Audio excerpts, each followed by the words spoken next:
nito ay aapaw, agos diwang mapanglaw.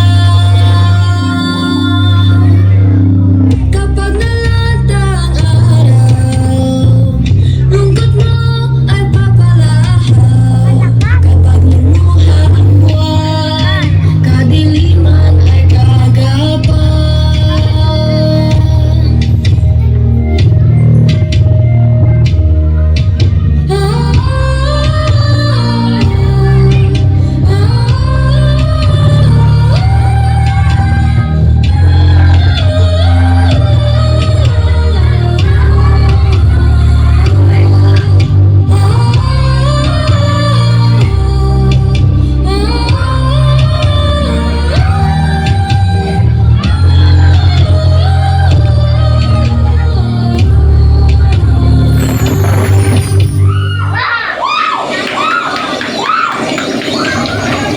Oo, okay mamamatay na sa gutom.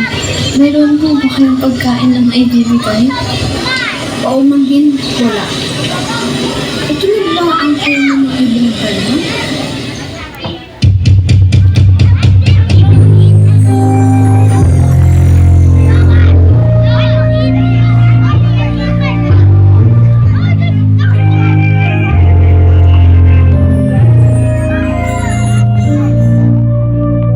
Ang sikat sa silanganan, ang hangin galing kung saan, lihim nito ay aapaw, agos diwang mapanglaw. Kapag nalatang araw, lungkot mo ay papalahaw. Kapag lumuha ang buwan, kadiliman ay gagapaw.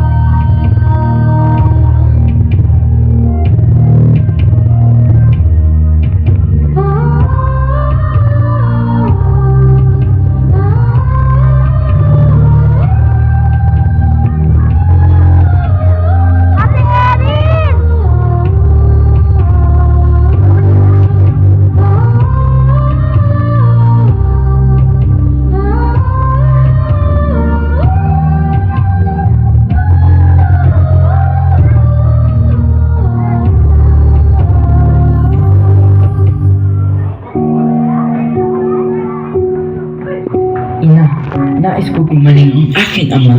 Maaari niyo po ba akong payagan pumunta sa Tabor upang hulihin ang ibong Adarna at hanapin ang aking mga kapatid? Bagamat batid ko ang iyong pagkatao, aking anak, at ang nais mong matulungan ang iyong amang hari, labag ako sa binabalag mo maglalakbay, sapagkat ikaw na lamang ang natitira sa mga prinsipe kong anak, at ang mahal na hari na iyon na may karamdaman pa.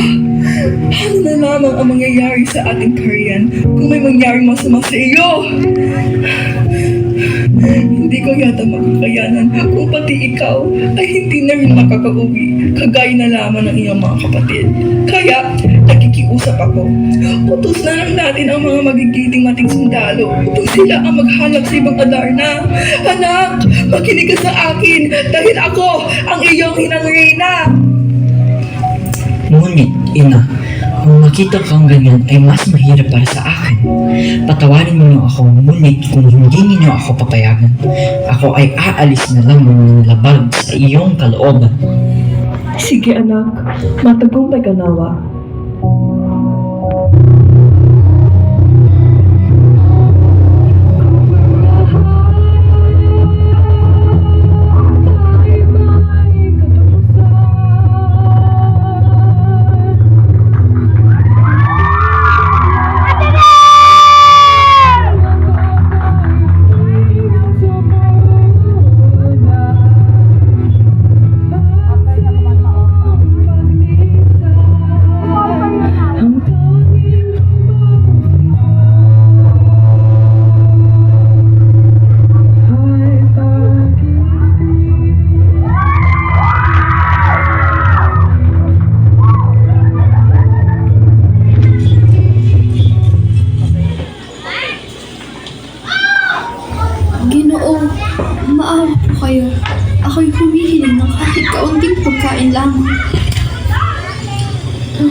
Maraming salamat, Ginoo, sa iyong kabaitan.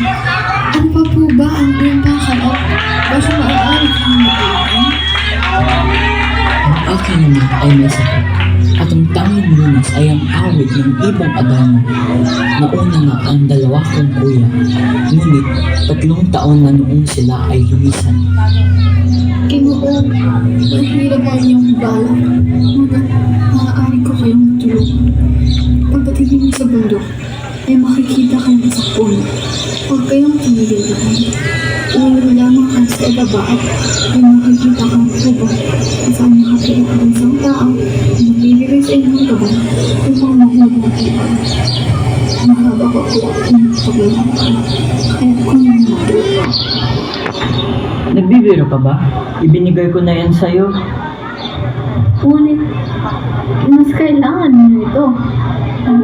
Ginoo!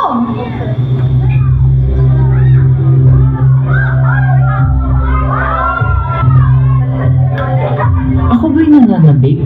O talagang ikaw ang taong binigyan ko ng tinapay? Ano ang iyong hangad, Don Juan? Nandito po ako upang hulihin ang ibong Adarna na makakapagpagaling sa aking minamahal na ama. Hindi madali ang iyong pakay, Don Juan. Sigurado ka ba sa iyong balak?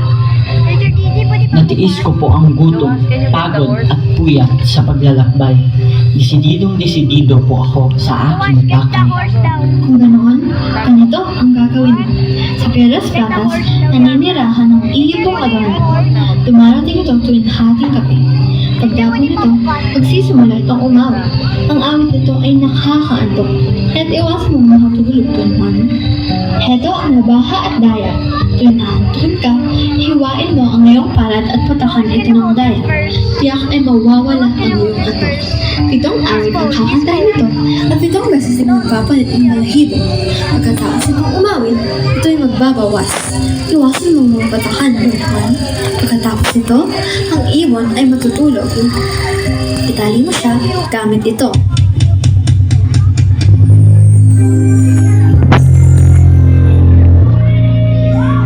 Ako pwedeng matulog.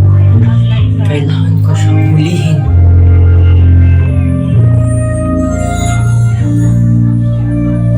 Ang sikat sa silanganan. Ang hangin galing kung saan hindi to ay aapaw. Agos diwang mapanglaw. Kapag nalatang araw, Kailangan lungkot mo Bye. ay papalahaw. Kapag lumuhawan, kadiliman ay gagapay.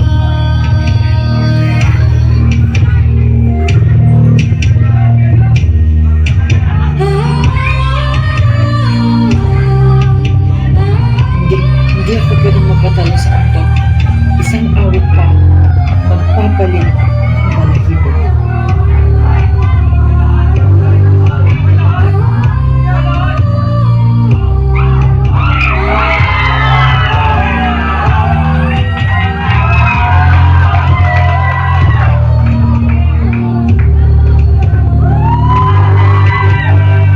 Ang awitin ko ay lunas sa kaluluwang naanas.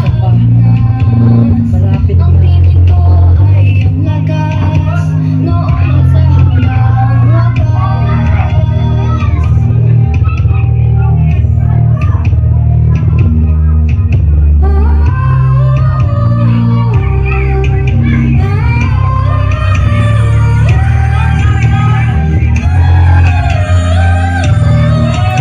Ngayon, pagkakataon ko lang.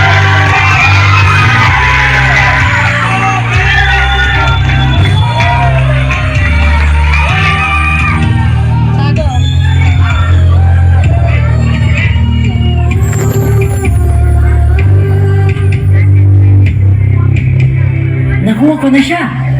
Hindi ko iniwan ang aking layunin.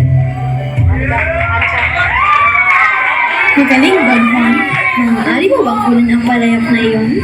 Pagmadali ka at punuin niya ng tubig. At pagkatapos, ay buhusan mo ang 2 bato at mawawala sa pagiging bato ang 2 mong kapatid.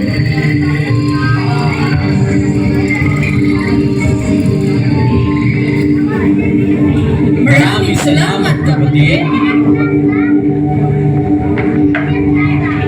Naging maganda ang lakad ng ating bunso. Tiyak na sa kanya na naman ang mga parangal at basbas ni Ama. Mahusay si Don Juan ba? Wala tayong magagawa doon. Kabiguan ang nasa atin at katapumpayan naman dahil sa kanya. Bakit? Hindi na lang natin siya patiin. Sigurado tayo ang nakikinabang sa mga parangal at basbas na Ayos ka lang ba? Sarili mong kapatid ay papatayin mo? Wala ka bang nararamdaman bakit sa kanya? Tingnan mo, siya na naman ang paborito ni Ama. At ngayon, siya na naman ang nakakakuha ng lahat ng karangalan. Hindi kapatid,